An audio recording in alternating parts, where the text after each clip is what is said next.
अस्सलाम वालेकुम नाज़रीन, इनसाइड विद नाज़िया मीर में वहाँ के भली कार संग था। नाज़रीन, पाकिस्तान समेत समूरी दुनिया जी कोरोना खिलाफ़ जंग जारी है। असां वटि सूरत हाल इहा आहे त असीं ॾिसूं था त पहिरियां लॉकडाउन कयो वियो आहे, उन खां पोइ हाणे उनखे वधीक सख़्तु कंदे इफेक्टिव लॉकडाउन जे हवाले सां असां ॾिसूं पिया त सूरत हाल असांखे नज़र अचे पई। सिंध अंदरि जेका सूरत हाल आहे वधीक सख़्तु फ़ैसिला वरिता विया आहिनि, पर उन बावजूदि कुझु हंधनि ते जेके अॼु जी रिपोर्ट्स आहिनि त पूरे मुल्क में 28 वधीक नवां केस ज़ाहिर थिया आहिनि। अॼु के प्रोग्राम में असीं हिनखे डिस्कस कंदासीं त हीअ जंग जेका जारी आहे हिन जंग खे कीअं खटी सघिजे थो, कीअं असीं हिन में कामयाबु थी सघूं था, इन ते ई गुफ़्तगू कंदासीं। गुफ़्तगू लाइ जिन महिमाननि खे मूं दावत ॾिनी आहे, तमामु डिस्टिंग्विश्ड पैनल मूंसां गॾु हिते मौजूदु आहे, उनजो तारीफ़ अव्हां सां मां कराईंदसि। मूंसां गॾु हैदराबाद स्टूडियो खां मौजूदु आहिनि अॻूणा DG हेल्थ आहिनि हादिबक जतोई साहब, ऐं उनखां पोइ मूंसां गॾु मौजूदु आहिनि हिते कराची में डॉक्टर सिंध डॉक्टर्स इत्तेहाद जा प्रेसिडेंट आहिनि डॉक्टर मोहम्मद अली थलो साहब मूंसां गॾु हिते मौजूदु आहिनि, ऐं टेलीफोन लाइन ते असांखे जॉइन कयो आहे पाकिस्तान मेडिकल एसोसिएशन जा सेक्रेटरी जनरल आहिनि डॉक्टर कैसर सज्जाद साहब। अवां टिनी खे वेलकम कयां थी प्रोग्राम में। ऐं हादिबक साहब, आगाज़ में मां अवां वटि अचां थी। मूं ज़िक्र कयो पिए त हीअ सॼी दुनिया हिन ख़िलाफ़ु, हिन वायरस ख़िलाफ़ु हिकु थी बीठल आहे, जंग करे रही आहे। असां बि हालत जंग में आहियूं, वॉर फुटिंग्स ते कमु थिए पियो। छा वधीक करे सघिजे थो, कीअं हिन वायरस जे ख़तरनाक चेन खे ब्रेक करे सघिजे थो? नादिया, ॻाल्हि छा आहे त मां मुंहिंजा जेके दोस्त वेठा आहिनि डॉक्टर, इहे असांजा दोस्त आहिनि, मां उनखे वेलकम चवां थो। ॻाल्हि छा आहे त असां सॼो केस मिसमैनेज कयो आहे पंहिंजो। असांखे सिंध में वधि में वधि केस जेके आहिनि से ईरान जे बॉर्डर तां मिलिया आहिनि। मां हिते ई तव्हांजे KTN जे प्रोग्राम में फेबरवरी जे शुरू में चयो हो त जेकॾहिं असां पंहिंजे बॉर्डर्स खे मज़बूत रखंदासीं, माना एयर जेके असांजा जहाज़ था अचनि उहे असांजूं एयरपोर्ट जेकॾहिं असां सही तरीक़े सां विजिलेंट रहंदासीं, ख़्यालु कंदासीं, जेकॾहिं असांजा ईरान जो बॉर्डर ऐं अफ़गानिस्तान जो बॉर्डर, जेकॾहिं इन्हनि ते असांजूं सुठियूं टीमूं हूंदियूं, इहो वायरस असां वटि अंदरि शहरनि में अची कोन थो सघे। पर उन शइ खे कंहिं कोन ॾिठो, छा आहे उन ते को ध्यानु कोन ॾिनो वियो। उन जी रिज़ल्ट इहा थी त ताफ़्तान ते जेको हिन केसिस आया उहे उन्हनि खे गॾु कंदा रहिया। उन्हनि में जेकॾहिं 50 माण्हू इन्फेक्टेड हुया, उते 200 माण्हू 300 माण्हू गॾु कयऊं, उहे उते वधीक इन्फेक्टेड थींदा विया। अॼु मूंखे ॾाढो अफ़सोस थियो जॾहिं प्राइम मिनिस्टर साहिबु चए पियो त ताफ़्तान जो बॉर्डर तमामु वॾो आहे, असां उनखे न मैनेज करे सघियासीं। मां डॉक्टर ज़फ़र मिर्ज़ा खे, जेको असां डॉक्टर साहिबु जेको हुननि जो एडवाइज़र आहे, उनखे रिज़ाइन करणु खपे। हीअ जेकॾहिं सही तरीक़े सां मैनेज कंदा, कोयटा जे 10 किलोमीटर ॿाहिरि जेकॾहिं असांजी आर्मी कॉम्पिटेंट आहे, असांजी आर्मी हर मुसीबत में असांखे ॾाढो सही तरीक़े सां साथ ॾिनो आहे। 10 किलोमीटर कराची खां अॻु में जेकॾहिं क्वारंटाइन ठाहे छॾिना, उते लेबोरेटरीज़ खोलिना, उते स्क्रीनिंग थिया आहिनि। जी लेबोरेटरी खोलण खां वॾी ॻाल्हि कोन्हे, ॿ हिकिड़ा कमरा ठाहिराइणा, उन में इक्विपमेंट्स लॻाइणा, हिकिड़ो जनरेटर रखंदा। बिजली इमरजेंसी में असांखे 1.5 पौणा 2 महीना ग्रेस पीरियड हुयो, असां हुन में पंहिंजो मैनेजमेंट कयो आहे। असां पंहिंजा जेके हुन में सही तरीक़े सां जेकॾहिं असां कमु कयो आहे त असांखे अॼु हीअ ॾींहं ॾिसणा न पवंदा, असांजे कंहिं बि शहर में वायरस न अचे। अॼु बि तव्हां जेकॾहिं हिसाबु लॻायो त सिंध में सभु केस जेके सभ खां वधीक केसिस आया आहिनि उहे असांखे ईरान बॉर्डर खां आया आहिनि। मुंहिंजो 4 ॾींहं भाइटियो आयो आहे इंग्लैंड मां, उनखे कंहिं चेक कोन कयो आहे, हुन वञी पाण खे सेल्फ क्वारंटाइन में कयो आहे। मुंहिंजे पाड़े में 3 नंबर लतीफ़ाबाद में कोई मीर साहिबु छोकिरो आहे, मीर फवाद, उहो लंडन मां आयो आहे, उनखे कंहिं चेक कोन कयो आहे, उनखे पॉज़िटिव आयो आहे। मूंखे ॿुधायो अॼु ॾींहं ताईं असां उन में सही तरीक़े सां कोन था पिया विजिलेंट रहूं। लास्ट फ्लाइट जेका आई आहे उन में बि काफ़ी केसिस अहिड़ा आया आहिनि जिन खे हिननि स्क्रीन ई कोन कयो आहे। ताफ़्तान बॉर्डर कहिड़ी वॾी ॻाल्हि हुई हुकूमत जे लाइ। हलो जी जतोई साहब, मां चयो हुकूमत लाइ कहिड़ी वॾी ॻाल्हि हुई। उते लेबोरेटरीज़ खोले, जेके उतां ज़ाइरीन अचनि पिया, कुझु ज़ाइरीन जी उतां टेस्ट कंदा, जेके पॉज़िटिव हुजंदा उन्हनि खे सेपरेट कंदा, जेके केसिस नेगेटिव हुया उन्हनि खे 5-4 होटल जेकॾहिं कोयटा में रखी छॾींदा, उनखे क्वारंटाइन में रखंदा त असां ते वटि एतिरा केसिस अचनि ई कोन हा। असां सॼो इन्फेक्ट थिया आहियूं ईरान जे बॉर्डर जे थ्रू। ॿियनि बॉर्डरनि असांखे न, असांखे एयरवे थ्रू इन्फेक्ट कोन कयो आहे, एयर बाए जेके असांजा एयरपोर्ट्स आहिनि उन्हनि में न कयो आहे। असांखे वधि में वधि केसिस तव्हां जेकॾहिं एनालिसिस कयो, ऐं असां वटि का प्रिपरेशन कान्हे। मां तव्हांखे ॿुधायां, असां वटि सिंध में 179 वेंटिलेटर आहिनि, उन मां असांजा 154 वेंटिलेटर अस्पतालुनि में आहिनि, 25 वेंटिलेटर असांजा आहिनि एम्बुलेंसिस में। हिकिड़ो बि वेंटिलेटर अॼु असां वटि ख़ाली कोन्हे। हीअ त सिंध गवर्नमेंट जे मथां पर्दो खॼी वियो आहे। मूंखे, मां ॾिसां थो पियो ऐं मां सम्झां थो त चीफ मिनिस्टर साहिबु या हुनजी कैबिनेट तमामु वॾी महिनत थी करे, पर हीउ उनजो कमु कोन्हे। मां हिन स्टूडियो में तव्हांखे चयो त इहो टेक्निकल माण्हुनि जो कमु आहे, तव्हां उन्हनि खां हेल्प वठो, उहे तव्हांखे ॿुधाईंदा। एडमिनिस्ट्रेशन जो या चीफ मिनिस्टर जो या इन्हनि जो कमाए फंड्स जो तव्हां उन्हनि खे मॉनिटर कयो। उन खां पोइ मीडिया, टे असांजा स्टेक होल्डर हुया हिन में। हिकिड़ो त जेको आहे असांजो जेको टेक्निकल माण्हू हुयो, ॿियो असांजो जेका गवर्नमेंट हुई, टियों असांजो जेको मीडिया आहे जंहिं पंहिंजो मीडिया तमामु सुठो रोल प्ले कयो आहे। असांजे एडमिनिस्ट्रेशन जेको चीफ मिनिस्टर खां वठी तमामु सुठो रोल प्ले कयो आहे। हीअ को डीसी जो कमिश्नर जो उन्हनि जो कमु कोन्हे, उहे सपोर्टिव हुजनि हा, जेके टेक्निकल माण्हू हुजनि हा। उहे अॼु बि मां तव्हांखे ॿुधायां थो, असां वटि सिंध में न डॉक्टरनि वटि मास्क आहे, न प्रॉपर गाउन आहे, न उन्हनि वटि पंहिंजे ग्लव्स आहिनि, को बि उन्हनि खे सपोर्ट कोन्हे। हीअ त इन यादि जेके तव्हांखे फ़ौजीअ खे जंग ते मोकिलियो बॉर्डर ते, उनजा हथ पोयों ॿधी छॾियो, चयो बाबा वञ राम भली करेगा। ईअं राम भली त कोन कंदो। असांजा डॉक्टर इन्फेक्ट था थियनि। बिल्कुलु सही हादिबक साहब, ही जंग जेकॾहिं खटणी आहे त पोइ हथियार बि आहिनि कि हलाइणो कीअं, उहो बि तमामु ज़रूरी आहे। मां डॉक्टर साहब ॾे वञा थी। डॉक्टर केसरी साहब, आपका तो जेकॾहिं तव्हां उन्हनि खे जेके रिकॉर्ड तव्हां जेकॾहिं मटीरियल न ॾींदो त उहे कहिड़े तरीक़े सां, ॾिसो तव्हांजो डॉक्टर उसामा जेको आहे हुन में गिलगित में उहो वीचारो गुज़ारे वियो आहे। मां अॻे दफ़े इहा ई ॻाल्हि जेकॾहिं हिते मूं कई KTN जे स्टूडियो में वेही, डॉक्टर साहब असांजो जेको सेनेटर जेको खोजा करीम खोजा साहब हो, मूंखे चई तूं डॉक्टरनि में पैनिक थो फैलाए। मां पैनिक कोन पियो फैलायां। असांखे 1.5 पौणा 2 महीना मिलिया हुया। असां हिन में पंहिंजी प्रिपरेशन कयो आहे, असां पंहिंजी क्वारंटाइन ठाहियो आहे, असां पंहिंजा किट्स घुरायो आहे, असां पंहिंजो मटीरियल घुरायो त अॼु असांखे ॾींहं ॾिसणा न पवंदा। तमामु अहम इहा ॻाल्हि आहे त हाणे बि वक़्तु न आहे ॿियो, असांखे अॻिते जेकॾहिं वधणो आहे त पंहिंजी कोताहियुनि खे ॾिसणो पवंदो। डॉक्टर केसरी साहब, आपकी तरफ आऊंगी, what's your take on this? जिस तरह से डॉक्टर हादिबक साहब ने बताया, सारी सूरत हाल हमारे सामने है। टेक्निकल साइड को मजीद एम्पावर करने की ज़रूरत है, उस पर काम करने की, उस पर फोकस करने की ज़रूरत है। आप क्या कहेंगे इस पर? जी हाँ, बिल्कुल सही है, हादिबक बिल्कुल सही कह रहे हैं। और मैं समझता हूँ कि पाकिस्तान मेडिकल एसोसिएशन ने 22 जनवरी को मैंने एक प्रेस रिलीज जारी की थी, जब चाइना में तकरीबन 6 लोग इंतकाल कर गए थे। तो मैंने उस वक्त रिक्वेस्ट की थी सरकार से कि अपनी जो सिस्टम को हमें सही करना पड़ेगा, क्योंकि चाइना से हमारे बड़े अच्छा रिश्ता है और चाइना से स्टूडेंट्स बहुत जाते हैं, बिजनेसमैन बहुत जाते हैं। तो ये खतरा है कि हमारे मुल्क में ये कोरोना का वायरस स्प्रेड हो जाए। और इस वक्त हमने रिक्वेस्ट की थी कि यहाँ पे स्कैनिंग की जाए, जहाँ से भी बाहर से लोग आ रहे हैं, particularly people are coming from China, तो they should be screen out. लेकिन वो अच्छी बात यह हुई कि फेडरल गवर्नमेंट ने वो थर्मल स्कैनिंग लगा दिया।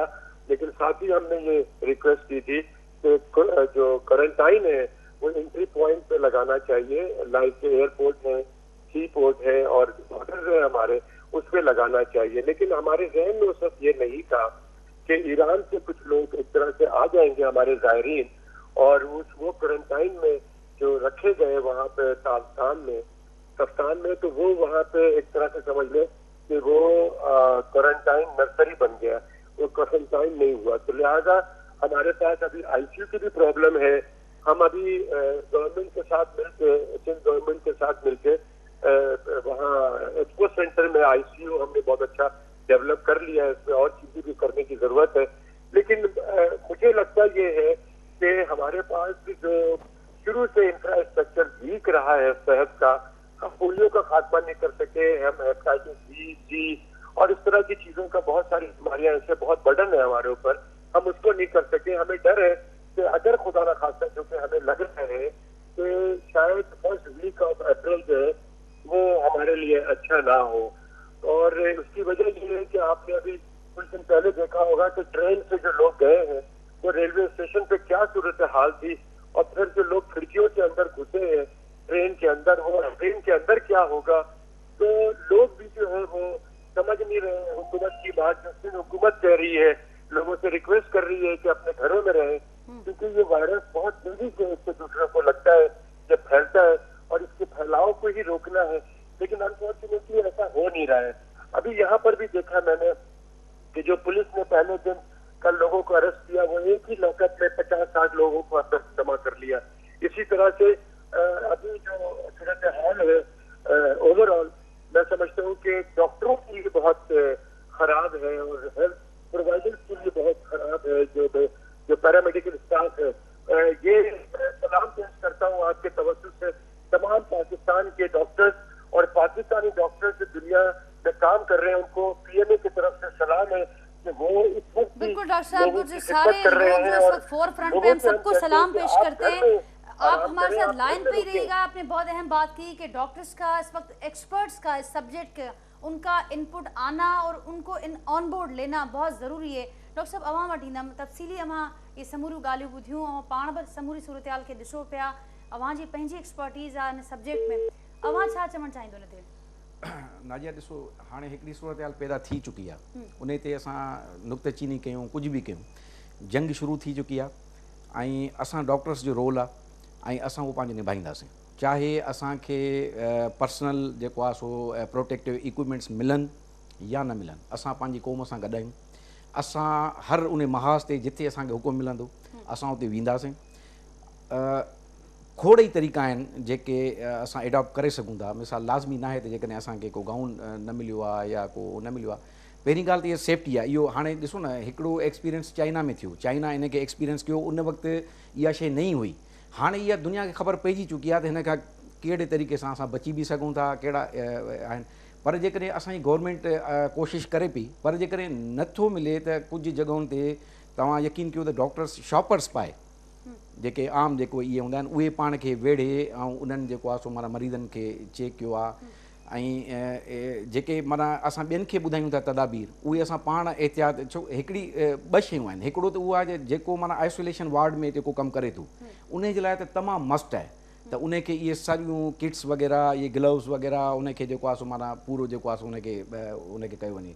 पर जेका OPD आहे असांजी, OPD में असांखे इहा ख़बर नथी पए त जेको मरीज़ आयल आहे, इहो कैरियर आहे, उहो खणी आयो आहे पंहिंजो वायरस या न खणी आयो आहे, उहो त आम अचे थो। अच्छा, हुनखे पाण खे बि ख़बर न आहे, उहो बि इनोसेंट आहे, हुनखे बि ख़बर न आहे त को मां जेको आहे सो एहतियाती तदाबीर। असां कोशिशि मतिलबु इहा ई आहे असांजी त असां बेक कोन थींदासीं, चाहे कहिड़ी बि सिचुएशन हुजे। हीअ असांजे ज़र्फ़ खे आज़माइण जो वक़्तु आहे, हीअ असांखे क़ौम सां पंहिंजो मुंहुं ॾियण जो वक़्तु आहे। सिर्फ़ु जेको आहे सो माना डॉक्टर जेकॾहिं ईअं ई जेको पैसनि कमाइण जे लाइ जेकॾहिं थिए थो त पोइ मां सम्झां थो त असां उनखे कोन था जेको आहे सो एक्सेप्ट कयूं। डॉक्टर साहब, जेका ॻाल्हि हादिबा जतोई साहब या डॉक्टर कैसर साहब कई, त जज़्बो पंहिंजी जाइ ते मौजूदु आहे, उन सां गॾोगॾु ज़िम्मेवारी जो अहसासु बि आहे, पर कुझु शयूं हालतुनि जी घुरिज हुजनि थियूं। जीअं असीं ज़िक्र कयोसीं, लाज़मी टेक्निकल साइड खे असीं मज़बूत कंदासीं। हिन वक़्त ते असां वटि सहूलियतुनि जी खोट बि आहे, ॿिया खोड़ सारा मसइला आहिनि, पर उहो बि असांजे पंहिंजे हिननि हीरोज़ जी सेफ्टी जे लाइ आहिनि, तमामु घणी ज़रूरी आहिनि इन जंग खे खटण लाइ। ॾिसो न, हिन जे लाइ सभ खां पहिरीं त हीअ अहिड़ी शइ आहे, मिसाल जे करे हीअ जेको वायरस आहे, इहो हिकिड़ो वॾी का असदा वांगुरु ईअं उॾंदो वते हवा में, त सभु पंहिंजे घरनि में पंहिंजे लेखे लिकी विया आहिनि, उन ते उहा बला थी अचे। पर हीअ ओतिरो ई ख़तरनाक आहे। माण्हू इन ॻाल्हि खे सम्झनि कोन था। असल में ॾिसो न, गवर्नमेंट रिक्वेस्ट बि करे थी, पंहिंजो इम्प्लीमेंट बि करे थी, पर हिकिड़ो माण्हू पंहिंजे घर में विहण जे लाइ तयारु कोन्हे। हालांकि इहे नंढा नंढा जेको आहे ॿियनि मुल्कनि में ॾिसो, इन जा मां थोरा गुज़ारिश कयां, ॿियनि मुल्कनि में हिकिड़ो ॿिया बि प्रिकॉशन्स वरिता विया आहिनि। मिसाल तौरु तव्हां दुकान में वञो था त उन जे ॿाहिरां उन्हनि सैनिटाइज़र्स जा वॾा वॾा ड्रम रखी छॾिया आहिनि। अंदरि वञो त बि पंहिंजा हथ वॉश करे अचो, ॿाहिरि निकिरो। पर जेकॾहिं हिते उहो न आहे त साबुण घटि में घटि पाणी जी बोतल सां अंदरि तव्हां जंहिं महिल वञो त बि पंहिंजा हथ धोई वञो, खणी अचो। ॿियो जीअं ATMs आहिनि या ॿी मिसाल, असां हिन टेबल ते ई वेठा आहियूं, हिन ते बि असां जेकॾहिं हथु इहो रखूं था, असांखे ख़बर न आहे हिते केतिरा माण्हू आया, उन्हनि हथु रखियो, इन्फेक्टेड हुयो, उतां इहो ट्रांसमिट माना थींदो थो रहे। त असां पंहिंजा प्रिकॉशन्स त वठी सघूं था न जेतिरे क़दुरु। त जेकॾहिं असां टिशू पेपर ई रुॻो माना पंहिंजे हथ खे वेड़े उन सां ATM खे जेको आहे टच कयूं, दरवाज़े खोलण वक़्तु टिशू पेपर खे यूज़ करे वरी उनखे डिस्पोज़ करे छॾियूं। ॿियो हिन में हिकिड़ी जेका नई एडवांस कुझु असां वटि जेके एहतियाती तदाबीर आहिनि, उहे आहिनि जेके WHO जेको आहे सो उनखे रिकग्नाइज़ करे थो। कुझु उहे आहिनि जेके क्लिनिकल प्रैक्टिस में असांखे साम्हूं ईंदियूं आहिनि, उहे अञा ताईं उहे रिकग्नाइज़ न थींदियूं आहिनि। हिन में मां गुज़ारिश कंदुसि जेको आहे हिकिड़ो त जंहिंखे बि थोरो ज़ुकाम या खंघि थिए थी, उहो सम्झे थो त अलाए उहो कोरोना जो माना शिकार थियो आहे, ईअं बि न आहे। ठीकु आहे न। हिन में स्टीम जो बि हिकिड़ो तमामु रोल ॾिसण में आयो आहे क्लिनिकली। जेकॾहिं तव्हां स्टीम ॾींहं में हिकु ॿ दफ़ो ॾियो था, इहो मां तव्हांखे प्रैक्टिकली ॿुधायां थो, उहे पेशेंट्स जिन सां असां उन इन टच में आहियूं ऐं उन्हनि खे वॾो रिलीफ मिलियो आहे। हुननि चयो त असांजा सिम्टम्स विदिन 2-3 डेज़ ख़तमु थी विया आहिनि। ऐं उन खां पोइ जेका कुझु माना हुन में ख़ैर हिते त पॉसिबल कोन्हे, हिकिड़ा मॉप्स ईंदा आहिनि स्टीम ते। मिसाल तौरु उन स्टीम खे तव्हां हिन खे टेबल खे बि तव्हां स्टरलाइज़ करे सघो था, ऐं अहिड़े क़िस्म जी तव्हां मतिलबु जेके प्रिकॉशन्स तव्हां वठी सघो था। त असांजी हिकिड़ो त आवाम खे गुज़ारिश आहे त इन ॻाल्हि में प्रिकॉशन्स खे, एहतियातनि खे हाणे संजीदा वठणो पवंदो। हीअ वक़्तु न आहे जो असीं गैर संजीदा थियूं या असांजा जेके रवैया नज़र अचनि पिया। हिकिड़ी पॉज़िटिव जेका थोरी साइड ॻाल्हि आहे उहा इहा आहे त हिन वक़्त ताईं जेके 1000 केस पाकिस्तान में आया आहिनि उन मां सिर्फ़ु 153 उहे केस आहिनि जेके लोकल ट्रांसमिटेड आहिनि। सही, माना अञा बि असां जेकॾहिं हिन वक़्त बि पंहिंजो थोरो माना एहतियात कयूं त असां पंहिंजो पाण खे बचाए सघूं। डॉक्टर साहब हिकिड़ी ॿी बि शइ नज़र आई त असां ॾिठोसीं ॿियनि हंधनि ते तमामु घणो लीथल नज़र अचे पियो त कैजुअलिटीज़ बि तमामु घणियूं रिपोर्ट पियो। हिते असीं ॾिसूं पिया त कुझु हुन हिसाब खां अञा सिस्टम असांखे कोलेप्स न थियो आहे। बहितर नज़र अचे पई। हादिपुर जिते साहब अवाने ईंदसि अवां ज़िक्र कयो त हाणे हिन सॼी सिचुएशन में हुकूमतुनि खे वधीक विजिलेंट थियणो पवंदो, उन्हनि खे पंहिंजो रोल उन तरीक़े सां प्रोएक्टिव असांखे उहे क़दम नज़र अचणु घुरिजे। पर सां गॾोगॾु ॿियो अवां छा ॾिसो पिया, जीअं डॉक्टर साहब हाणे ॻाल्हि कई त अवाम अञा ताईं गैर संजीदा रवैया असांखे मुख़्तलिफ़ सतहनि ते नज़र अचनि पिया। ॿियो छा करे सघिजे थो उन चेन खे तोड़ण लाइ? मां नाजा तव्हांखे हिकिड़ी ॻाल्हि ॿुधायां, डॉक्टर थले साहब जेका ॻाल्हि कई त असां डॉक्टर हर मुसीबत में हर हाल में कमु कंदासीं, कनि था पिया डॉक्टर, पर उन जो इहो मतिलबु न आहे त तव्हां उन्हनि खे का सेफ्टी न ॾियो। इहो जेकॾहिं को बि डॉक्टर जेकॾहिं कंहिं डॉक्टर खे तकलीफ़ अचे थी, को डॉक्टर जो जेकॾहिं डेथ थो थिए उनजे बचनि खे केरु थो ॾिसे? डॉक्टर मोहम्मद अली थलियो साहब ने जे ॻाल्हि करियो त असां जेको आहे सो शापड़ सां बि ॾिसूं था पिया पेशेंट ते, हीउ को तरीक़ो थोरी आहे, हीउ को हल थोरी आहे। असां एतिरा ग़रीब बि कोन आहियूं, गवर्नमेंट काफ़ी फंड्स ॾिए थी पई। हीअ सॼी मिसमैनेजमेंट थी आहे नाजा, सॼी मिसमैनेजमेंट थी आहे। हीअ ईअं आहे त जेकॾहिं कंहिंजे घर में चोर अची वियो हुजे ऐं उहो पोइ माण्हू वञे त मूंखे बंदूक जो लाइसेंस ॾियो, त चोर त घर में वेठो आहे, हाणे बंदूक छा कंदे? हाणे मूंखे ॿुधायो तव्हां वटि वायरस अची चुकी आहे, हाणे तव्हांखे हुनजा प्रिकॉशन्स करणा आहिनि। हींअर बि मोहम्मद अली साहब चए पियो त असां वटि 150 केसिस जेके आहिनि से लोकल केसिस आहिनि, माना 850 केसिस जेके तव्हांखे ॿाहिरों आया आहिनि उन्हनि अची लोकल माण्हुनि खे इन्फेक्ट कयो। जेकॾहिं तव्हां बॉर्डर्स ते जेकॾहिं तव्हां विजिलेंट हुजो आहे त इहे केसिस अचनि ई कोन। इहा ॻाल्हि त रही पंहिंजी जाइ ते। हिते असांखे 2-3 जेके शयूं आहिनि उहे तमामु ज़रूरी आहिनि। डॉक्टर्स खे, पैरामेडिक्स खे, इन्हनि खे तव्हां सही तरीक़े सां उहो मटीरियल ॾियो, तव्हां गाउन ॾियो, सभु कुझु ॾियो, न त तव्हां कंहिंजूं न कंहिंजूं हयातियूं ज़रूरु विञाईंदो। ऐं हीउ तमामु अलाह साईं जो हिकिड़ो असांजे मथां अज़ाब आहे। तव्हां ॾिसो दुनिया जी सॼी ताक़त हिकिड़े पासे आहे, फोर्सिस आहिनि, एटम बम आहिनि, जहाज़ आहिनि, सभु कुझु आहिनि, टैंकूं आहिनि, पर हिकिड़ी नंढड़ी वायरस आहे उन असांजी सॼी दुनिया खे हिलाए छॾियो आहे। इहो रब पंहिंजी ताक़त थो ॾेखारे। असांखे रब जे दर ते जेको आहे सो तौबह करणु खपे, तौबह थियणु खपे। असां छा छा न कयो आहे। डॉक्टर ते हमेशह हर माण्हू डॉक्टरनि ते कावड़बो आहे। कंहिंजो ॿारु खणी वञो, जेकॾहिं मरी वियो इस्पताल भॼी छॾींदा, डॉक्टर जेको आहे लापरवाही करे मुंहिंजे ॿार खे मारे छॾियो। कहिड़ो प्रोटेक्शन आहे असांखे? सॼी दुनिया में घटि में घटि पघार सिंध में आहे डॉक्टर जी, पंजाब में पघार डॉक्टर जी वधीक आहे। ख़ैर इहा हिकिड़ी जेका ॿी आहे ॻाल्हि, हींअर पैरामेडिक्स वारा असांजा मुचड़ा खां ई कराची मां आया, उन्हनि सां हिकिड़ी अंडरस्टैंडिंग कयूं, उन्हनि वीचारनि खे बि कुझु कोन ॾिनो। हीअ बि फेस निकिरी वेंदो। डॉक्टर बि कमु कंदा, पैरामेडिक्स बि कंदी, स्टाफ नर्सिस बि कंदियूं, सभु कमु कंदियूं। पर मुंहिंजी गुज़ारिश गवर्नमेंट खे इहा आहे त महिरबानी करे किट्स जो, हिन में रुगो 2 माण्हुनि जो रोल आहे, 3 माण्हुनि जो। हिकिड़ो ICU में असां वटि वेंटिलेटर आहिनि ई कोन। जेको OPD में डॉक्टर वेठो आहे उहो घटि में घटि प्रोटेक्टेड हुजे। पहिरियों तव्हांखे ख़बर आहे त पहिरियों जेको माण्हू डॉक्टर चाइना में उहो जेको OPD में वेठो पियो केस ॾिसे उहो मरी वियो। उन खे मास्क गाउन वग़ैरह कोन पातल आहे, ख़बर ई कान्हे। हाणे जॾहिं असांखे ख़बर आहे त अहिड़ा केस अचनि था त असां OPD जा डॉक्टर, पहिरियों त OPD आहे कान। जेके केस अचनि था उन्हनि खे इहो हुजणु खपे। ICU में उन्हनि खे पूरी इक्विपमेंट हुजणु खपे। असां वटि किट्स हुजणु खपनि। 3 माण्हुनि जो हींअर मेन रोल आहे, टेक्निकल माण्हुनि जो, जेको स्क्रीन थो करे, जेको पैथोलॉजी में कमु थो करे, जेको उन्हनि खे ट्रीटमेंट थो ॾिए। इहो मीडिया जो रोल आहे। जीअं मीडिया पंहिंजो रोल सुठो करे पई, गवर्नमेंट पंहिंजो रोल करे पई, पैसा बि ॾियनि था। हींअर मूंखे ॿुधायो, चवनि था असां किट्स घुरायूं थो। हींअर तव्हांखे किट्स के ॾियूं? 2.5 महीना तव्हां किथे हुयो? सुता पिया हो। तव्हांखे गाउन्स कोन घुराया, तव्हां ग्लव्स कोन घुराया। असां मुस्लमाननि जो हाल नाजिया इहो आहे। 150 रुपए में जेको पैकेट जेको अचे पियो इहो पंहिंजो मास्क जो, उहो हींअर असांखे 25 रुपए में कोन थो मिले। सही पियो चओ अजमेर साहब, ही सभु तल्ख़ हक़ीक़तूं आहिनि जिनके असीं मुख़्तलिफ़ वक़्तनि ते ॾिसंदा बि आहियूं, ज़िक्र बि कंदा आहियूं। त भले ग़रीब माण्हू उनखे जेको आहे सो वठे। हिते त अजीब तरीक़ो आहे, सम्झ में ॻाल्हि कोन थी अचे त गवर्नमेंट खे इन्हनि ते विजिलेंस थियणु खपे। जेके हाणे रेट्स वधाए छॾिया अथऊं, ग़रीब माण्हू काॾो अटो अञा ताईं 55-60 रुपया किलो आहे। मूंखे ॿुधायो, तव्हां गवर्नमेंट जेका वठे थी माण्हुनि खां 30 रुपया किलो थी वठे ज़मीनदार खां, हींअर 5 रुपया, उन्हनि खे तव्हां नज़र में रखो त ग़रीब माण्हू खे अटो सस्तो ॾियो। हिकिड़ो ग़रीब माण्हू घरनि में फाथो पियो आहे, ॿियूं शयूं महांगियूं थियूं, उन्हनि ते त तव्हां नज़र रखो। डॉक्टरनि जे तरफ़ां तव्हांखे असां एश्योरेंस था ॾियूं।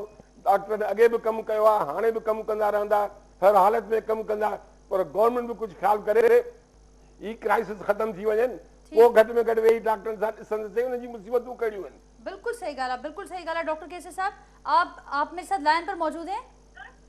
हाँ जी, हाँ बिल्कुल, जी मैं आपकी डॉक्टर आवाज़ आ साहब, रही ये तल्ख हक़ाइक़ हैं जो हम वैसे भी नॉर्मल हालात में भी और वैसे भी इस क्राइसिस वाले दौर में भी ये हम हमारे सारे सामने हैं। कुछ जो कोताहियाँ, लापरवाहियाँ, नाअहली कहें हम, वो हमें पहले भी नजर आई, लेकिन अब ये जो सिचुएशन हम देख रहे हैं, आदिल बख्श साहब ने ये कहा कि हमें इस वक्त मजीद हुकूमतों से ये तवक्को है कि वो विजिलेंट रोल प्ले करें, प्रोएक्टिव डिसीजंस उनकी तरफ से आने चाहिए। एक और साइड का जिक्र किया डॉक्टर मोहम्मद अली साहब ने, उनका ये कहना है कि अब ये हुकूमतों की बिल्कुल जिम्मेदारी है, इससे किसी को इनकार नहीं, लेकिन कुछ अवाम को भी करना है उसके जवाब में, क्योंकि ये जो इस वक्त हम फेस कर रहे हैं ये सिचुएशन, ये सारी दुनिया उससे नबर्द आजमा है। आप उस हवाले से क्या कहना चाहेंगे, मजीद क्या किया जा सकता है इस चेन को तोड़ने के लिए? हाँ जी, बात बिल्कुल सही है, सबकी बात सही है। प्रॉब्लम सारा ये है कि हुकूमत ने जो करना है वो तो करना है। अभी जो सिनेरियो है, इस सिनेरियो के अंदर हमें बहुत ही ज़्यादा हमें एहतियात से काम लेना है, क्योंकि प्रॉब्लम सारा ये है, हुकूमत की सारी जिम्मेदारी है, और लेकिन इसमें सबसे ज़्यादा जो प्रॉब्लम है वो हमारे जो अवाम है, अवाम को समझना पड़ेगा, और अवाम को जो है वो क्या कहते हैं, ये अपनी प्रिवेंटिव मेजर्स जो है वो लेने पड़ेंगे, क्योंकि अगर हुकूमत, अगर अवाम ने अपने आप को क्वारंटाइन नहीं किया, अपने जो है ये अगर नहीं एहतियाती तदाबीर अपनाए, अपने आप को लॉकडाउन नहीं किया, तो मैं समझता हूँ कि ये प्रॉब्लम बढ़ जाएगी। सही। डॉक्टर मोहम्मद साहब, बवाने हाणे ईंदसि, थोरो वधीक असांखे सम्झाइजो। असां गुज़िरियल केतिरनि ई ॾींहंनि खां इहा ॻाल्हि बार बार कयूं पिया मुख़्तलिफ़ फोरम ते, त एहतियाती निजात आहे हिन वक़्तु, छाकाणि त कोई इलाजु असांखे हिन वक़्तु नज़र कोन पियो अचे। ही केतिरो ख़तरनाक आहे, ऐं जेकॾहिं ही साइकिल नथी टुटे, ही सिलसिलो कंटिन्यू रहे थो, त पोइ छा थी सघे थो? ॿीहर असांजे नाज़रीन जे लाइ ॿुधाईंदो। हिकिड़ो त मां इहा गुज़ारिश कयां त जेको असां वटि हे लॉकडाउन आहे इहो बि पार्शियल आहे। असल में जेको आहे कुझु जॻहुनि ते जीअं हाणे कुझु इदारा खुलिया पिया आहिनि, ठीकु आहे न। हाणे जेकॾहिं कुझु माण्हू बि निकिरनि था ॿाहिरि, उहे बि माना जेको आहे सो ट्रांसमिट कनि था। पर मां तव्हांखे ॿुधायां त कुझु मां कल्ह कंहिं कम सां जेको आहे सो PI जे कंहिं हॉस्पिटल में वियुसि, उते 400-450 मरीज़ उहे वेठा हुया जेके सिर्फ़ु दवा वठणु आया हुआ, मतिलबु उहे OPD में न आया, उन्हनि खे फ्री दवा मिलंदी आहे, उहे सिर्फ़ु उन खे रिपीट कराइण आया हुआ। हाणे मैनेजमेंट 400 माण्हू हिकिड़ी जाइ ते गॾु करे वेठी आहे, ऐं सिर्फ़ु इन करे त उन्हनि खे जेको आहे माना 100 रुपए जी या 200 या 500 रुपए जी दवा तव्हां उनखे ॾियो था। इहे तव्हां इन्हनि खे आइसोलेट करे सघो था। इन्हनि खे तव्हां चओ बाबा तव्हां जेको आहे सो माना तव्हां हाली फ़िलहाल जेकॾहिं पंहिंजे हफ़्तो घरों बि दवा वरिती, तव्हांखे सभु बिल पास करे ॾेई छॾींदासीं, को उहे OPD में उहा OPD अलॻि आहे। त अहिड़ी क़िस्म जा इदारनि में जेका नेग्लिजेंसी आहे, जेके गवर्नमेंट जा इदारा कमु कनि था, ऑर्गेनाइज़ेशन्स कमु कनि थियूं, उहे 500 लेट बंदि थी वञनि, ट्रेनूं माण्हू हा, ऐं 500 माण्हू तव्हां गॾु करे माना उते वेठा आहियो। उन खां पोइ बैंकुनि में हाणे अॼु मां तव्हांखे ॿुधायां त मां पाण सुबुह जॾहिं ड्यूटी ते वियो आहियां त घटि में घटि 3.5 कलाक मां शारा फैसल ते असांखे ब्लॉक करे छॾियो। पोइ अहिड़ी ड्यूटीअ ते असांखे घुराइनि छो था? जेकॾहिं तव्हांखे बीहारे छॾिणो आहे उते असांखे, असां 9 बजे खां 12:30 बजे ताईं उते बीठा रहियासीं। उन खां पोइ असां कहिड़ी ड्यूटी ते वेंदासीं? ऐं उते कुझु बि न हो, माण्हुनि खे रुॻो ब्लॉक करे बीठा, खामखाजी जेको आहे भई या त तव्हां सभिनी खे घर विहारे छॾियो, तव्हां घर विहारे छॾियो। बाक़ी जेके एसेंशियल ड्यूटीज़ आहिनि, जेकॾहिं मिसाल तौरु हिकिड़ी त जेका पुलिस आहे, डॉक्टर्स आहिनि, असांजो फ़र्ज़ु आहे हिन वक़्तु असां पहुचणो आहे, पर तव्हां असांखे फैसिलिटेट त कयो। रोडनि ते तव्हां 3-3 कलाक 4-4 कलाक असांखे बीहारे छॾींदो। तव्हां माण्हुनि खे हिन वक़्तु कहिड़े बि क़िस्म जा, जीअं असां जेको आहे सो पंहिंजे तरफ़ां सिंध डॉक्टर इताद जे तरफ़ां असां इहो फील कयोसीं त भला जे माण्हू घरों नथा निकिरनि, कंहिंखे का तकलीफ़ थी वञे, मिसाल तौरु का इस्पतालूं बंदि आहिनि, ॿियो कुझु आहे, नथो पई सघे, त असां सोशल मीडिया ते ॿियनि तरीक़नि सां असां पंहिंजा नंबर डॉक्टर्स जा उते जेको आहे सर्कुलेट कयासीं त बाबा तव्हां घरों वेही भला जेका असां हेल्प तव्हांजी करे सघूं था, जेका बि मतिलबु WhatsApp ते तव्हांखे को गलो ॾेखारिणो आहे, को असां चेक करे सघूं था, का सलाह मशवरो ॾेई सघूं था। उन खां पोइ असां हिकिड़ी मोबाइल ऐप आहे, उन सां बि असां हिन वक़्तु माना उहो कई आहे, उहा पाकिस्तान इन्फेक्शियस डिज़ीज़ जी मतिलबु सां लाॻापियल आहे। उतां बि तव्हां जेको आहे सो माना असां चाहियूं था त माण्हू घरनि ताईं महदूद रहनि। ठीकु, पर डॉक्टर साहब बिल्कुलु अवांजी ॻाल्हि जो ॿियो पासो बि मूंखे सम्झ में अचे पियो। अवां ज़िक्र कयो त जिन जूं एसेंशियल ड्यूटीज़ आहिनि लाज़मी उहे वेंदा, पर उन्हनि जे लाइ बि हाणे अॼुकल्ह कुझु ॾुखियायूं नज़र अचनि पियूं। अवां सम्झो था त हिन जो हिकिड़ो सबबु इहो बि आहे त जेके माण्हू बेहतियाती कनि था, उनजे करे ॿिया बि जिन जी ज़िम्मेवारी आहे हिन ॾुखियुनि हालतुनि में अॻियां अचण जी, उहे बि सफ़र कनि था। आहे ई मसइलो इहो न, जेको माण्हू सभु पंहिंजा छॾे ॾिसो न, भला आइसोलेशन में तव्हां घर में वेठा आहियो न, को माना को क़ैद या हुन में त कोन्हे, तव्हां टीवी ॾिसो पिया, पंहिंजो मोबाइल यूज़ कयो पिया, तव्हांखे एंटरटेनमेंट आहे। मेन शइ आहे त हिन वक़्तु तव्हां पंहिंजी फैमिली खे टाइम ॾियो था, पंहिंजे पेरेंट्स खे, पीउ माउ कंहिंजो आहे, कंहिंजा औलाद आहे जंहिंखे हूअं आम रूटीन में तव्हां एतिरो टाइम नथा ॾेई सघो। तव्हांखे 10-15 ॾींहं हिकिड़ो माना मिली वियो आहे, तव्हां घर में वियो, तव्हां पंहिंजे फैमिली हुन में वधीक जेको आहे प्लेजर इंजॉय कयो तव्हां। अच्छा, हिन में जेतिरे क़दुरु असांजी अञा बि रिक्वेस्ट हूंदी, जीअं ॾिसो कमकार वारा बि जेके माण्हू अचनि था, मास्टियूं आहिनि कम में, कमकार वारियूं अचनि थियूं, उहे मुख़्तलिफ़ जॻहूं था थींदियूं अचनि थियूं, उहे बि एज़ अ ट्रांसमीटर जेको आहे सो माना उते पहुचाए सघनि थियूं। इन करे इन्हनि शयुनि जो फ़िलहालु थोरो तव्हां एहतियात कयो, पंहिंजे घर में जेके बि माण्हू आयो, ॿाहिरे माण्हू जी जेको अचु वञु खे बि थोरो माना उन में ज़िम्मेवार शहरी हुअण जो सबूत ॾियो, ॾियणो महदूद पवंदो। रहो, जे तव्हां महफूज सम्झो था रहो, त बिल्कुलु जेकॾहिं सम्झो। समझो था। डॉक्टर केसर साहब, आप क्या कहेंगे? डॉक्टर साहब ने बड़ी अहम बातें की कि इस खतरनाक साइकिल को अगर हमें ब्रेक करना है तो फिर सबको जिम्मेदार होना होगा, सबको अपनी अपनी जिम्मेदारी महसूस करनी होगी। जी बिल्कुल, मैं समझता हूँ कि मैंने पहले भी कहा है कि हुकूमत की तो अव्वलीन जिम्मेदारी है अवाम की जान और माल की हिफाजत, चाहे वो किसी तरीके से भी हो। लेकिन इस वक्त जो सूरत हाल जहाँ हम खड़े हो गए हैं अभी, हमें चाहिए कि ये इस वक्त जो है हम जितने भी हम अवाम हैं, हर आदमी का अपना अपना एक रोल है। अगर वो ड्यू रोल प्ले नहीं होगा तो हुकूमत कुछ भी नहीं कर सकती। दूसरी बात ये है कि ये अभी पीएमए ने इनके साथ सिंध गवर्नमेंट के साथ मिलके और ये एक आईसीयू हम बना रहे हैं यहाँ पे एक्सपो सेंटर में, सिर्फ इसलिए कि हम इसको फैसिलिटेट करें। जितना हर आदमी को कंट्रीब्यूशन करना पड़ेगा, ताकि जो हालात आगे खुदा न खास्ता खराब होते हैं तो सब लोग इसमें ऑन बोर्ड हो, सब समझें। अवाम की सारी जिम्मेदारी है। यहाँ बॉटम लाइन यही है कि अवाम को चाहिए कि घर पे बैठे, कोई अननेसेसरीली बाहर ना निकले, जिनको बहुत जरूरी काम है बाहर निकले, लेकिन विद ऑल प्रिवेंटिव मेजर्स को अडॉप्ट करें। हाथ को धोएं, अपने हाथ को चेहरे की तरफ ना ले जाएं, आंख नाक और गले को बचा के रखें। प्लस ये है कि जो गवर्नमेंट की जिम्मेदारी है डॉक्टर्स की प्रोटेक्शन के लिए, तो वो प्रोटेक्शन, वो पीपीई वो फौरी तौर पे मुहैया करें। जिनको मुहैया नहीं है और वो काम कर रहे हैं, वो अपने पैसों से खरीद लें, किसी तरह से अरेंज कर लें ताकि वो अपनी हिफाजत करें। अगर वो खुद हेल्दी होंगे तो फिर मरीजों को देख सकेंगे। मेरे ख्याल में ये सारी चीजें इंपॉर्टेंट हैं, हमें इसको फॉलो करना चाहिए।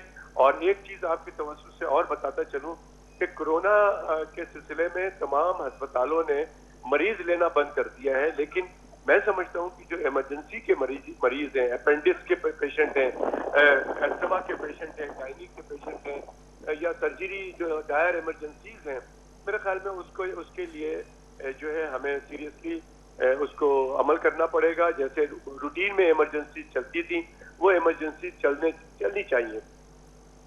ठीक है डॉक्टर साहब, मैं हादिबक जतोई साहब के पास जाऊंगी। हादिबक साहब, छा चवंदो अवां ही ॻाल्हियूं अचनि पियूं त हुकूमत खे बिल्कुलु करिणो आहे, हुकूमत जी रियासत जी अवलीन जिम्मेवारी बि आहे, तरजीह हुजणु घुरिजे, पर अवाम खे हुनखे गॾियल सहकार सां हुनखे कामयाबु करिणो पवंदो।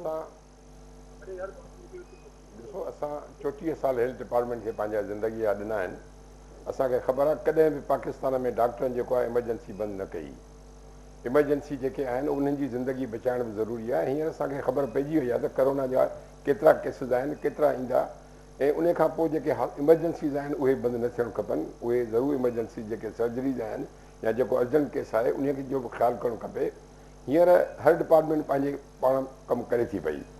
गवर्नमेंट पंहिंजी जाइ ते कमु करे थी पई, डॉक्टर्स पंहिंजी जाइ ते कमु कनि था पिया, मीडिया पंहिंजी जाइ ते कमु करे थी पई। हींअर सिर्फ़ु असांखे अवाम जी कोऑपरेशन जी ज़रूरत आहे, अवाम खे सम्झ जी ज़रूरत आहे।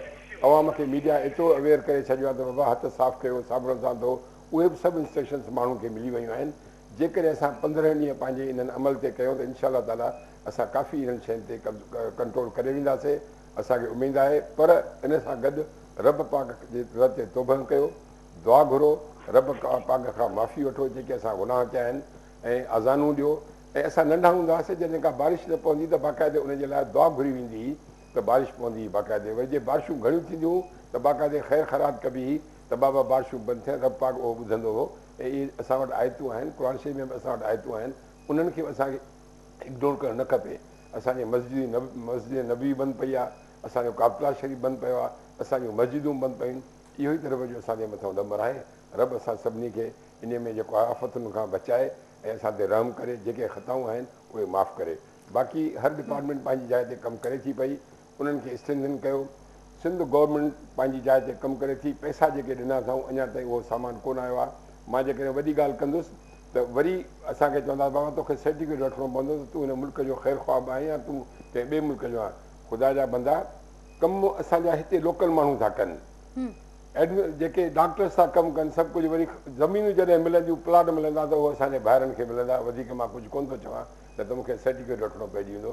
माना जा इन खां वधीक कुझु नथो चवां। दुआ ई करे सघां थो त रब पाक हिन मुसीबत मां असांखे आज़ादु करे। ठीकु आहे हादिपुर साहिबु, ऐं इहा इन सां गॾोगॾु असीं पोएं प्रोग्राम में बि गॾु हुआसीं कोरोना जी अवेयरनेस जे हवाले सां, खयल क़दमनि जे हवाले सां जेका सीरीज़ असां शुरू कई आहे प्रोग्राम जी, त तव्हां इहो ज़िक्र कयो त ही असीं इहा बि ॻाल्हि थी त जेका एक्सपर्टीज़ साम्हूं अचे पई। कल्ह मुंहिंजे प्रोग्राम में डॉक्टर ताहिर शमशी साहिबु हुआ, उन सां गॾोगॾु डॉक्टर भीखाराम साहिबु हुआ। गॾियल तौर बि इहा ॻाल्हि साम्हूं अचे पई त ही सब्जेक्ट ते माहिर असां वटि मौजूदु आहिनि, मेडिसिन जा आहिनि, बायोकेमिस्ट्री जा आहिनि, बैक्टीरियल साइड जा आहिनि, त असांखे उन्हनि खे ऑन बोर्ड करण जी ज़रूरत आहे। मां तव्हांजी हिकिड़ी ॻाल्हि कचां थो पियो न जाम, जेको तमामु ई इम्पोर्टेंट शइ आहे।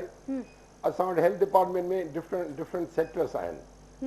हिकिड़ा प्रोफेसर्स आहिनि जेके उन्हनि खे ॿारनि खे पढ़ाइणो आहे, उनखे वधीक नॉलेज कोन्हे, उहे वधीक फील्ड जा माण्हू न आहिनि। उहे सही हिन टाइम में तव्हांखे फील्ड जा माण्हू ऐं जेके अस्पतालुनि में जेके एक्सपर्ट वेठा हुजनि, पैथोलॉजी जा माण्हू जेके हुजनि, उन्हनि जो मेन रोल आहे हिन शइ में। हिन में न को तव्हांखे भीखाराम कमु ॾेई सघे थो, न को तव्हांखे को वाइस चांसलर कमु ॾेई सघे थो। असांजी डॉक्टर यास्मीन राशिद असां सां गॾु कमु कयो आहे। उहा प्रोफेसर आहे, सुठी प्रोफेसर हुजे, पर हूअ जेको जनरल कैडर जो कमु आहे उनखे अञा ताईं मैनेज न करे सघी आहे। हिते बि असांजी सिंध गवर्नमेंट पूरा एफर्ट्स कया आहिनि, उहे मैनेज इन लाइ नथा करे सघनि जो हिन वटि टेक्निकल माण्हू कोन्हे, उन्हनि जूं एडवाइज़िस हिननि वटि सही तरीक़े सां कोन्हनि। मां तव्हांखे ॿुधायां, असांजे ज़माने में खोड़ अहिड़ा डिज़ास्टर्स आया, सेक्टरों ठटे बदीन में आयो, 3 रेलुनि जो एक्सीडेंट थियो, असां वटि फ्लड आयो, असां वटि मींहं पिया हेॾा सख़्तु, पर उनखे असांजा डॉक्टर मुंहुं ॾेई विया। ठीकु आहे, त जेको सभु उहा ई अवां ॻाल्हि कई, अवां पंहिंजूं सर्विसिस बि वॉलंटियर करण लाइ चयो, त हू बि इहा ई ॻाल्हि कई त जेकॾहिं एक्सपर्टीज़ असां वटि मौजूदु आहे, असीं क्राइसिस जी सूरत में त सभु आहियूं। डॉक्टर साहिबु अवां जो छा हिन ते इनपुट हूंदो?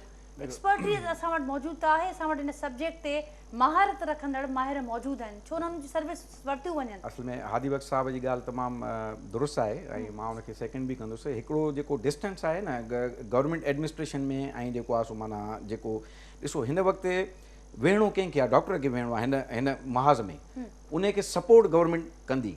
तव्हां डॉक्टरनि सां टच में ई कोन आहियो, तव्हां डॉक्टर सां टच में ई न आहियो न। हिकिड़ो तव्हां AC वारी ऑफिस में वेही 4 फ़ैसिला करे तव्हां माना ॿुधाए छॾियो त जेको आहे पोलियो ख़तमु छो न थी आहे हिन वक़्तु ताईं पाकिस्तान में। मां इहो चैलेंज सां अॼु खां KTN जे हिकिड़े प्रोग्राम में 6 साल अॻु में चवंदी इहा ख़तमु न थींदी। उन ते तव्हां हिकिड़ो डिटेल प्रोग्राम करे सघो था। मां तव्हांखे ॿुधायां थो इहा न थींदी ख़तमु। बिल्कुलु, छो त जेको फ़ैसिलो मां 4 माफ़ कजो डॉक्टर मोहम्मद अली, हिकिड़ो मिंट जी जदोई साहब, मां नाजा तव्हांखे ॿुधायां, मूं गवर्नमेंट खे ऑफर कयो हो त मूंखे तव्हां 3 महीना पोलियो जी विजिलेंस ॾियो, मां तव्हांखे सिंध मां पोलियो ख़तमु करे ॾियां, पर वठंदा ई कोन। ऐं मूं चयो मूंखे पघार बि न खपे, मूंखे कंहिं इंसेंटिव न खपनि, मां तव्हांखे वॉलंटियरली करण लाइ तयारु आहियां। बिल्कुलु डॉक्टर साहब, तव्हांजो आवाज़ ज़रूरु पहुची चुको आहे जेके ऐवाननि में वेठल आहिनि, फ़ैसिला करण जी ज़िमेवारी आहे। असां बि पोलियो में ड्यूटियूं कयूं आहिनि, असां उहे ॾिसूं पिया कोतायूं, ऐं जेके उन जा एग्ज़ेक्टिव उते विहारिया अथनि उन्हनि खे जेकॾहिं उहा का ॻाल्हि ॿुधायो त उहे ॿुधण लाइ तयारु ई कोन्हनि। उहे मतिलबु चवनि पिया तोखे न तव्हांखे नौकिरी करणी आहे त कयो, न त तव्हां जेको आहे वञी घर वेहो। भई तव्हां जेसिताणी हाणे CM साहिबु ॾाढा सुठा मतिलबु उन जी असां उनखे नथा चऊं, उन तमामु ॾींहुं राति कमु कयो आहे, उनजी टीम कमु कयो आहे, लेकिन जिन खे कमु करिणो आहे उन्हनि सां पुछनि ई कोन था। हाणे ग्रुप्स में विच में मतिलबु असांजा ग्रुप्स ठहियल आहिनि डॉक्टर्स जा, उन्हनि में इहे प्रॉब्लम्स डिस्कस थींदा रहंदा आहिनि। असां वधि में वधि कोशिशि कंदा आहियूं त जेका प्रॉब्लम अहिड़ो अचे उनखे असां जेको आहे चीफ मिनिस्टर हाउस ताईं ऐं सेक्रेटरी सिहत ताईं मिनिस्टर ताईं पहुचाईंदा आहियूं। उन्हनि ते एक्शन खणनि या न खणनि उन्हनि जी मर्ज़ी आहे, असां पंहिंजो फ़र्ज़ु पूरो कंदा आहियूं, छो त फील्ड में जेको माण्हू वेठो आहे न उनखे ख़बर आहे त मल कीअं विढ़बी। तव्हां मथों बि ताड़ियूं वॼाए ऐं जेको आहे माना उन में नथा करे सघो। ठीक, तो उन मिसिंग लिंक के फिल करने की जरूरत है। डॉक्टर केसरी साहब, आप भी ऐसा ही समझते हैं कि इस वक्त हम एक देख रहे हैं कि एक मिसिंग लिंक है, एडमिनिस्ट्रेटिव साइड पर काम हो रहा है, टेक्निकल साइड एक्सपर्टीज हमारे पास मौजूद है, उनको जस्ट उनसे राब्ते करने की जरूरत है, उनको लाना है, एक टेबल पर ऑन बोर्ड करना है? जी हाँ, मैं बिल्कुल एग्री करता हूँ। ये पहले दिन से पीएमए कह रही है कि जो फेडरल गवर्नमेंट है वो तमाम स्टेक होल्डर्स को, जो टेक्निकल लोग होते हैं, इसमें बहुत इंपॉर्टेंट लोग इन्फेक्शियस डिजीज के हैं, उनको और तमाम पॉलिटिकल पार्टीज को बैठ के सीएम और गवर्नर उनके साथ बैठ के एक यूनिफॉर्म पॉलिसीज बनाएं और उसी को फॉलो करें। यही एक तरीक़ेकार है और एक आदमी जो है इसको लीड करे। मैं समझता हूँ कि प्राइम मिनिस्टर साहब इसको कर सकते हैं, लेकिन चूंकि 18 अमेंडमेंट के बाद सूबे खुद मुख्तार हैं हेल्थ के हवाले से, तो मैं ये जरूर समझता हूँ कि जो इक़दाम सिंध गवर्नमेंट ने अब तक किए हैं वो बहुत अच्छा किया हुआ है और इसमें और हमें सपोर्ट करने की ज़रूरत है और उनको और मज़ीद एडवाइस इन्फेक्शियस डिजीज़ या स्टेक होल्डर से लेकर आगे बढ़ने की ज़रूरत है। यही सूरत हाल मेरे ख्याल में तमाम सूबों की होनी चाहिए और वो भी ये करें कि तमाम जो स्टेक होल्डर्स हैं और टेक्निकल लोग हैं, उनको इसमें टेक्निकल लोग वो हैं जो कि इस बीमारी को डील करते हैं, इस बीमारी के मुतालिक जानते हैं, उनको मेरे ख्याल में उनको एक टीम का हिस्सा बनाना पड़ेगा और वो और ये किया भी जा रहा है, लेकिन मुकम्मल तौर से नहीं किया जा रहा। ये बात आपने जिक्र किया तो इसकी मिसाल हमें दुनिया के दूसरे ममालिक में नजर भी आई है कि जहाँ पर एक पॉलिसी हमें नजर नहीं आई, कोई ज्वाइंट कोई यूनिफॉर्म पॉलिसी, तो वहाँ पर उन लोगों ने सफर भी किया है इस वक्त, बल्कि कर भी रहे हैं। जी हाँ, तो चाइना की मिसाल मेरे ख्याल में हमारे पास मौजूद है। हमें चाइना का मॉडल है, चूंकि ये बीमारी 3 से 4 महीने पुरानी है, इसलिए हमें ज्यादा इसके बारे में पता नहीं है, तो लिहाजा हमें बहुत कॉशियस रहना होगा। हमें जो टेक्निकल लोग हैं उनसे मशवरा करना होगा और एक यूनिफॉर्म पॉलिसीज बना के हमें अपने अवाम को प्रोटेक्ट करना होगा और उसी पे अमल करना होगा। मैं समझता हूँ कि यही एक तरीका है और काफी हद तक सिंध गवर्नमेंट तो कर रही है और दूसरे सूबों को भी चाहिए और फेडरल गवर्नमेंट को चाहिए कि ये काम करें।